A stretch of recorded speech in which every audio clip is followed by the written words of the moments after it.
Hey guys, Dhanush நடித்த captain Miller படத்தோடைய hidden details தான் நாம் இந்த வீடியோவில் பார்க்க போகிறோம். இந்த வீடியோவில் ஸ்பாய்லர்ஸ் இருக்கும். ஸோ படத்தை பார்த்தவங்க இந்த வீடியோவை பாருங்கள். தேட்டரில் படம் பார்க்க மிஸ் பண்ணியிருந்தீங்க அப்படின்னா இப்போ அமேசான் பிரைம் ஓடிடியில் அவைலபிளாக இருக்குது, செக் பண்ணி பாருங்கள். இந்த படத்தோடைய டைட்டில் எடுத்துக்கிட்டோம் அப்படின்னா கேப்டன் மில்லர்னு வச்சுருப்பாங்க. கேப்டன் மில்லர் அப்படின்னா ஒரு சராசரியான ஒரு ஆள், ஒரு காமன் மேனை குறிக்கிறது. இந்த படத்தில் தனுஷோடைய கேரக்டர் எப்படி இருக்கும் அப்படின்னா ஒரு சராசரியான ஆள், சாதாரண ஒரு ஆள் மாதிரி தான் வந்து இருப்பார். தனுஷோடைய ரோலை கனெக்ட் பண்ணுற விதமாக இந்த படத்தோடைய டைட்டிலை அழகாக செலக்ட் பண்ணியிருப்பாங்க. இந்த படத்தில் கோரனார்னு ஒரு சாங் வரும். கோரனார் யார் அப்படின்னா காவல் தெய்வம் மாதிரி ஐயனார் சாமி, கருப்பசாமின்னு இந்த மாதிரி ஊர் காவல் காக்கிற சாமியை குறிக்கிற ஒரு வகையை சேர்ந்த சாமி தான் வந்து கோரனார் சாமிங்கிறது.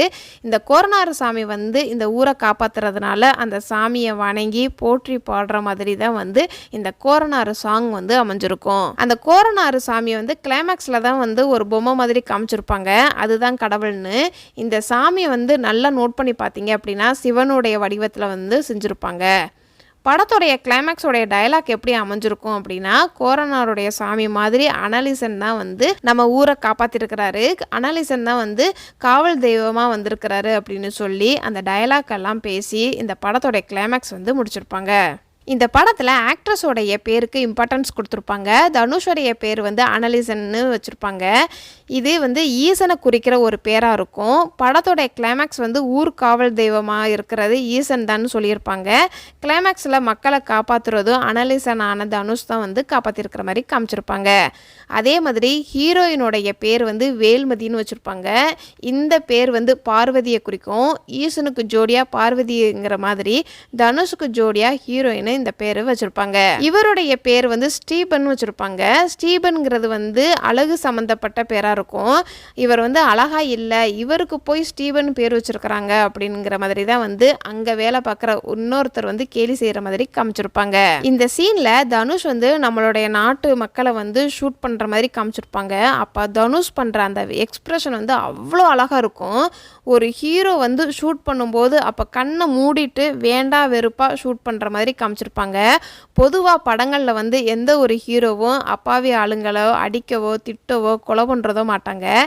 அதை இந்த படத்தில் பிரேக் பண்ணி தனுஷ் வந்து நம் நாட்டு மக்களை கொன்னாலும் அடுத்த ஃப்ரேம்லேயே வந்து ஆடியன்ஸ் ஏற்றுக்க மாட்டாங்க அப்படிங்கிறதுக்காகவே வந்து மேல் அதிகாரியை வந்து அதே தீயில போடுற மாதிரி காமிச்சு இந்த மிலிட்ரி பதவியே எனக்கு வேண்டாம் அப்படின்னு சொல்லி தூக்கி போட்டு வர்ற மாதிரி அவ்வளோ அழகாக அந்த சீனை வந்து ஆடியன்ஸ்க்கு கொண்டு வந்திருப்பாங்க. ஒரு சோல்ஜர்ல இருந்து காமன் மேனாக மாறுற அந்த ஒரு தருணம் அவ்வளோ ஒரு எக்ஸ்பிரஷனாக வந்து ஃபேஸில் காமிச்சிருப்பாரு.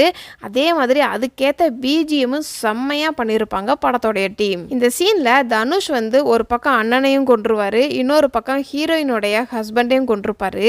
அந்த விஷயம் இவருக்கு தெரிஞ்ச உடனே அழுகாமல் அவருடைய மனசு வந்து இறுக்கமாக அப்படியே வெளியில் வர்றது வந்து ரொம்ப அழகாக காமிச்சிருப்பாங்க. இந்த சீனை ஒரு சிங்கிள் ஷாட்டில் எடுத்திருப்பாங்க போல. யங் ஏஜில் இருக்கிற தனுஷுக்கும் தாடி வச்சு மெச்சூரிட்டியான தனுஷுக்கும் அழகா வாய்ஸ் மாடுலேஷனில் டிஃப்ரெண்ட் பண்ணி டப்பிங் பேசியிருப்பாரு. இந்த ஒரு சீனில் தனுஷ் வந்து ஃபேஸில் விபூதி அடிச்சுட்டு டான்ஸ் ஆடுற மாதிரி காமிச்சிருப்பாங்க.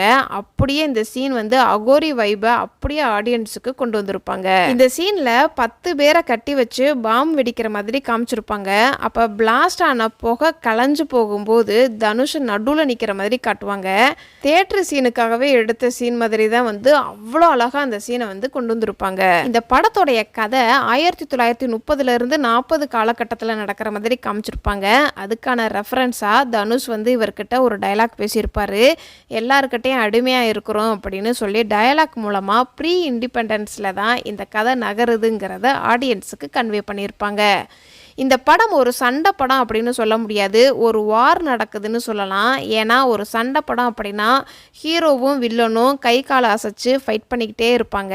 ஆனால் இந்த படத்தில் முழுக்க முழுக்க துப்பாக்கி சூடு தான் வந்து அதிகமாக நடக்கும். ஸோ ஊரை காப்பாற்றுறதுக்கும் சுதந்திரம் அடைகிறதுக்கும் போர் தொடுக்கிறாங்கன்னு இது ஒரு வார் படம் அப்படின்னு காமிச்சிருக்கிறாங்க. இந்த படத்தில் யாருக்குமே மேக்கப் இல்லை, ரியலாக அந்த காலத்தில் எப்படி இருந்தாங்க அப்படிங்கிற மாதிரி கேஷுவலான காஸ்டியூம் தான் யூஸ் பண்ணியிருப்பாங்க இந்த படத்துல தனுஷோடைய பேர் வந்து அனலிசன் வச்சிருப்பாங்க. அந்த அனலிசன்ங்கிற பேர் வந்து 3 இடத்துல மட்டும்தான் வந்து சொல்லியிருப்பாங்க. ஃபர்ஸ்ட் வேலை பார்க்குற இடத்துல பேர் என்னன்னு கேட்பாங்க. அனலிசம்னு சொன்னதுக்கு அப்புறம் தான் தான் வந்து மில்லர்னு மாற்றுவாங்க. அதுக்கப்புறமாட்டி படத்தோட இடையில வில்லன் குரூப்பில் இருந்து ஒருத்தர் வந்து அனலிசன் எங்கே அப்படின்னு சொல்லி கேட்பாரு. அதே மாதிரி கிளைமேக்ஸ் சீனில் வந்து அனலிசனுடைய உருவத்தில் தான் வந்து சாமி வந்திருக்குது அப்படின்னு சொல்லி ஊர் மக்கள் பேசுகிற மாதிரி காமிச்சிருப்பாங்க. இந்த படத்தில் தனுஷும் ஆக்டர் சிவராஜும் அண்ணன் தம்பியாக நடிச்சிருப்பாங்க. இவங்க 2 பேத்துக்கும் அழகாக டிஃப்ரெண்ட் பண்ணி கேரக்டர் டிசைன் பண்ணியிருப்பாங்க. தனுஷ் வந்து வேஷ்டி சட்டையெல்லாம் போட்டிருப்பாரு. ஆனால் சிவராஜ் வந்து நல்ல பேண்ட் ஷர்ட்லாம் போட்டு இன் பண்ணி நீட்டாக இருக்கிற மாதிரி காமிச்சிருப்பாங்க. தனுஷ் வந்து ஒரு கட்டத்தில் துப்பாக்கி கையில் எடுக்க ஆரம்பிச்சிருவாரு. ஆனால் சிவராஜ் கத்தி, ஊண்டுகோல் இந்த மாதிரி வெப்பன்ஸ் வந்து யூஸ் பண்ணுற மாதிரி காமிச்சிருப்பாங்க. தனுஷ் வந்து முழுக்க பைக்கில் தான் வர்ற மாதிரி காமிச்சிருப்பாங்க. ஆனால் சிவராஜ் குதிரையில் வர மாதிரி காமிச்சிருப்பாங்க. தனுஷ் ஃபேமிலியோட அம்மா கூட இருக்கிற மாதிரி காமிச்சிருப்பாங்க. அதே மாதிரி ஒரு லவ்வும் இருக்கும் தனுஷ்க்கு. ஆனால் சிவராஜ் வந்து ஃபேமிலியோட இல்லாமல் தனியாக வாழ்கிற மாதிரி காமிச்சிருப்பாங்க. அவருக்குன்னு கல்யாண வாழ்க்கைலாம் எதுவுமே இருக்காது. ஹீரோயின் வந்து ஒரு கட்டத்தில் வைத்தியம் பார்த்துக்கிட்டு இருப்பாங்க. இவங்க மெடிக்கல் படிச்சிருக்கிறாங்க அப்படிங்கிறதுக்கான ரெஃபரன்ஸாக தனுஷும் தனுஷோடைய ஃப்ரெண்டும் பேசிக்கிட்டு இருக்கும்போது இளவரசி வந்து மெடிக்கல் படிச்சிருக்கிறாங்க அப்படிங்கிற மாதிரி ஆடியன்ஸுக்கு முன்னாடியே கன்வே பண்ணியிருப்பாங்க. ஹீரோவும் ஹீரோயினும் மீட் பண்ணுற ஃபஸ்ட்டு மீட்டிங்கில் வந்து பிரியங்கா வந்து தனுஷை காப்பாற்றுற மாதிரி தான் ஷாட் வச்சுருப்பாங்க. அதே மாதிரி செகண்ட் டைம் மீட் பண்ணும்போதும் தனுஷ்க்கு ஒரு புல்லட் பாஞ்சிரும். அங்கேயுமே அவரை காப்பாற்றுற மாதிரி தான் வந்து காமிச்சிருப்பாங்க. பிரியங்காவுடைய ஹஸ்பண்ட் வந்து ஒரு இயக்கத்தில் இருந்து போராடிக்கிட்டு இருக்கும்போது ஷூட் பண்ணி கொண்டுருவாங்க. இவர் இயக்கத்தில் தான் இருக்கிறாரு அப்படிங்கிறதுக்கான ரெஃபரன்ஸாக இந்த ஒரு சீனில் பிரியங்காவை கூட்டிகிட்டு போகும்போது இயக்கத்தில் நம்மளை பார்த்துக்குவாங்க அப்படின்னு சொல்லி தான் கூட்டிகிட்டு போவார். ஸோ இவர் வந்து அந்த பொதுநலது இயக்கத்தில் இவரும் இருக்கிறாரு அப்படிங்கிறத ஆடியன்ஸுக்கு அங்கேயே கன்வே பண்ணியிருப்பாங்க. மிலிட்ரியில் இருக்கும்போது டிசிப்ளின், பஞ்சுவாலிட்டி எப்போதுமே வந்து மெயின்டைன் பண்ணுவாங்க. அதே மாதிரி இந்த படத்துலையும் காமிச்சிருக்கிறாங்க. அது எங்கே அப்படின்னா தனுஷ் வந்து நான் மிலிட்ரிக்கு போகிறேன் அப்படின்னு சொல்லிட்டு போயிடுவார். அப்போது அங்கே காலையில் அலாரம் வச்சு எந்திரிக்கிறதும், எந்திரிச்ச உடனே அவங்க பெட்ஷீட்டை மடித்து வைக்கிறதும், நைட்டு சீக்கிரம் தூங்குறதுன்னு அவ்வளோ அழகாக காமிச்சிருப்பாங்க. இவர் வந்து கெட்டவர்னு ஆடியன்ஸுக்கு தெரியணுங்கிறதுக்காக நாட்டு மக்களை ஷூட் பண்ணும்போது சின்னதாக ஸ்மைல் பண்ணுறதும், இவரை நல்லவருங்கிறதுக்காக மக்களை கொல்ல சொல்லும்போது இவருடைய ஃபேஸ் வந்து அப்படியே சேஞ்ச் ஆகிடும். அது மூலமாக இவர் நல்லவர்னு ஆடியன்ஸுக்கு கன்வே பண்ணியிருப்பாங்க. இந்த துப்பாக்கியோடைய சவுண்ட் வந்து ரொம்ப சத்தமாக இருக்கும் அப்படிங்கிறதுக்காக காதை மூடி உட்கார்ந்துருக்கிறதுன்னு சின்ன ஷாட்டை கூட அவ்வளோ அழகாக எடுத்திருப்பாங்க. 1930 காலகட்டத்தில் இந்த ட்ரீம் விண்டேஜ் பைக் தான் வந்து ரொம்பவே ஃபேமஸாக இருந்திருக்குது. அதையுமே இந்த படத்தில் காமிச்சிருக்கிறாங்க. கண்ணையா வந்து இவர்கிட்ட ஒரு பிளாக் கலர் மாஸ்கை காமிச்சு இந்த இயக்கம் யாருடையது அப்படின்னு கேட்டிருப்பாரு.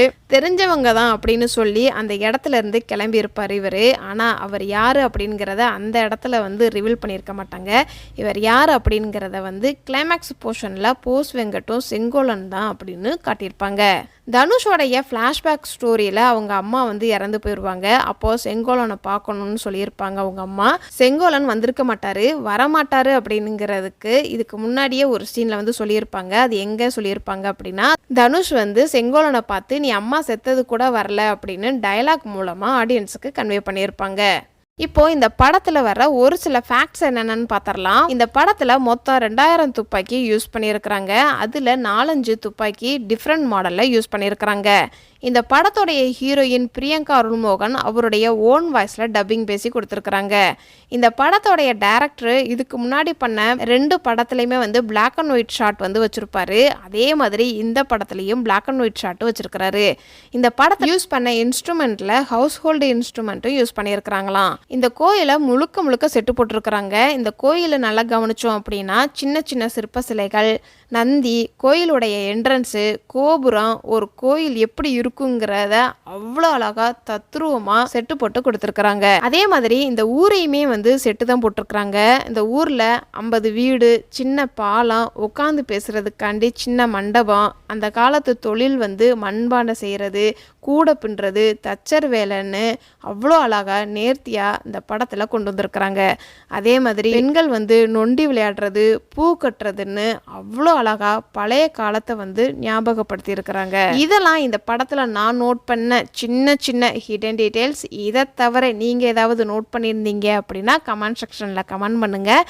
இதுக்கு முன்னாடி நம்மளுடைய சேனலில் சைரன் படத்தோடைய ட்ரெய்லர் டீகோட் பண்ணியிருக்கிறோம். நீங்கள் இன்னும் அந்த வீடியோ பார்க்கல அப்படின்னா டிஸ்கிரிப்ஷனில் லிங்க் இருக்குது, செக் பண்ணி பாருங்கள். இந்த மாதிரி வீடியோ உங்களுக்கு இன்னும் வேணும் அப்படின்னா நம்மளுடைய சேனலை மறக்காமல் சப்ஸ்கிரைப் பண்ணி பெல் ஐக்கானையும் கிளிக் பண்ணுங்கள். டாடா பபாய்.